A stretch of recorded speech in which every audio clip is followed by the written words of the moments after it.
मर्त्य महालक्ष्मी तये स्वर्गलक्ष्मी स्वर्गे पार्वती तोहर नाम हिमालय नगरे सावित्री तो ब्रह्मलोके राधिका ब्रजरे जानकी रूपे उद्भव मिथिला नगरे मोहामायी कात्यायनी कालिका अंबिका सरस्वती जोगमाया तो दुर्गा चंडिका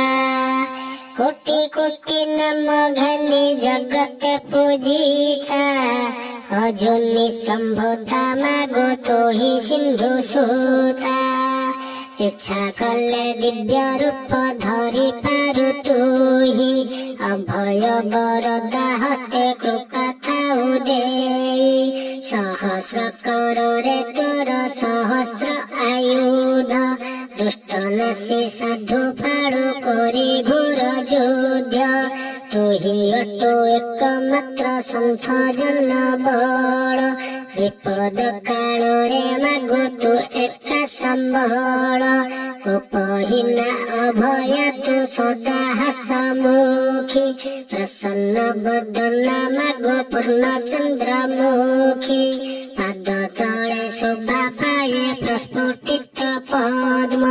सकल सौंदर्य तोर पादे करे सद्म अरुण बसन बसे तनु शोभा पाए पड़त घोड़ाई रख तोर सुता कुए भुजे शोभा पाए तोर सुवर्ण बलय से भुज सकल करु सर्वदा अभय सहस्र भुजरे तोर सहस्र आयुध सकल जंतु को शांति देई कर बोध गलारे शोभई तोर दिव्य रत्नहार सदा बेले एही रूपे नाचु नेत्र मोर त्रहस अधर तोर श्रीमुख चंद्रमा सपने जाग्रते थाउ मोर नेत्र सीमा तु जननी ए विश्वर मुतोर संतान माँ बोली डाकिबा छड़ा न जाने मो आन अधम संतान दोष नधर जननी करुणा दृष्टि रे चाह कृपा प्रदायिनी तुते आश्रा कले मगु सागर दुलणी इह लोक पर लोके सहाय बुझाणी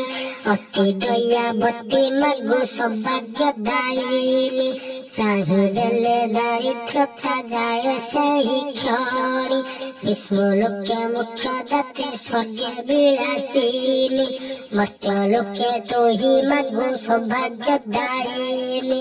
लोकनाथ कहे मगु कि मागिबी तोते तो पद्म पयरे भक्ति थाउ मोर चिते चरण शरण नेई करुछि दयिनी करुणा करन्तु सदा पंकज नयनी।